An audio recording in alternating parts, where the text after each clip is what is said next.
This is Colin Dixon with nScreen Media, and I'm here with Simon Frost, who's head of TV marketing at Ericsson. And we have just finished a debate on what TV is going to be like in 2020. And Simon, you introduced some very interesting ideas at the beginning of that debate. Why don't you give us a quick summary of what those ideas were? Okay. Yeah, so this is part of some study work that we did for something we call Media Vision 2020. So it's really looking at advanced markets and seeing where we think things are headed.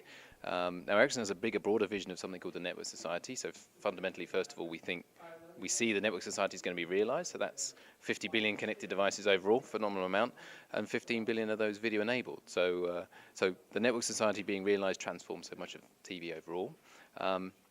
We looked at other aspects of bundling, so we still see a lot of value in pay aggregators exploring the bundling opportunity, not just in content itself, but different types of services, because obviously, given the predominance and importance of broadband in the future, you could have a broadband-only model or a content-only model as a player, but we think bringing that all together for consumer still makes much more sense. It certainly sounded like from the debate, Channing Dawson, for example, we're definitely going to see a different formulation, though, of that content, right? It looks like content owners are going to own more of their own rights online, but still continue to work with pay TV providers, yeah? Yeah, I think we're seeing that now. I think the content owners exploring how to build a more digital connection, a more persistent connection to the consumer themselves. We also think that's going to happen a bit with brands. So, brands that currently surround content with advertising, starting to commission their own content that embodies their value in building that relationship to the consumer as well. That also seems to be happening now. Of course, you've got a lot of providers doing that. You gave a very interesting statistic about where you think the exchange between linear viewing and on demand is going to occur. Tell us about that. Yeah, so again, mostly it's all linear and live today, pretty much. And of course, we're seeing the growth in on-demand delivery and consumers consuming that content on demand as well, or time shift. And in advanced markets, I think we should caveat that. So in advanced markets, we predict a 50-50 balance out now, that 50% of all content consumed will be on demand and 50% of all content consumed will be live or linear. Yeah, and to sort of bolster that idea, I ran out some numbers, and I estimate that Netflix would have, if they continue growth like they are now, about 200 million subscribers, maybe 60 million in the US alone by 2020. That would seem to really confirm your move to on demand. There was one other thing that came up on the panel that I thought was really fascinating. I asked about the death of the DVR. Will that happen? We got some pretty interesting responses, pretty short, curt responses, didn't we? Yeah, and maybe it wasn't the death of the DVR. It was just, what is the DVR, and is it in the home? And I think there was unilateral agreement that the DVR will not be in the home; it will be in the cloud as a service to the consumer. Right. And anything else that stood out to you on the panel?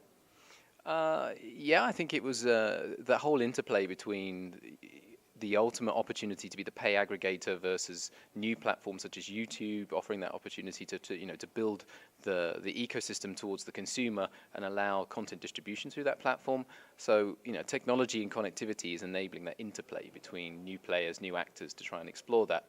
I think we still see, to bring everything together, all of live, all of linear, all of that consumer relationship, and all of those other types of services and things that consumers want, like mobility, like broadband.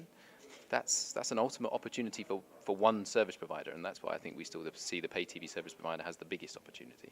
They certainly still seem to have that billing relationship, and look, this is going to be a critical function going forward. There was nothing I heard on our panel that said that the amount of online content was going to decrease. It sounds to me like it's going to go through the roof. Having people help find that stuff certainly, I think, is going to be a defining debate over the next 6 years. One interesting thing that I asked the question, would I find a YouTube channel in the AT&T guide going forward? G.W. Shaw wasn't exactly, he didn't say yes, but he didn't say no either, did he? No, and I think it's an opportunity, I think, that we see clearly, and it's what we put into the platforms that we build for pay TV operators in our next generation evolution of what we think that TV platform is going to be, which is the consumer still wants ultimate aggregation. If I'm going to search for content with my voice or some other, keyboard entry or whatever it is, or my second screen, that search needs to be on everything that's available. And with more and more online video platforms and more content owners putting content online, then I don't want to do that through multiple devices and multiple sources. I want it all in one place. So the ultimate aggregation opportunity still exists. So I think, yeah, I'm sure we'll see a YouTube content being integrated with pay platforms along with any other online video platform. It's funny. I was talking to Ben, and there's actually another interview on my website. Ben was actually talking about doing exactly that. Ben Huang, who's head of the marketing for Mediaroom. That's right. That business. He was actually demoing that type of functionality. So it looks like that'll be coming to our TV screens fairly soon, at least. Certainly, as soon as I think the technology is ready, and I think it's pretty much there. It's a lot to do with rights. It's a lot to do with having the capability to bring that to the market and to the consumers and make it super simple. And it's a massive opportunity. Yeah, massive indeed. And if people want to watch that video of the panel, it's available on the NAB website. And Simon, thank you very much for talking with us about the future of TV 2020. Colin, it's a pleasure as always. Thanks. This has been Colin Dixon at nScreen Media.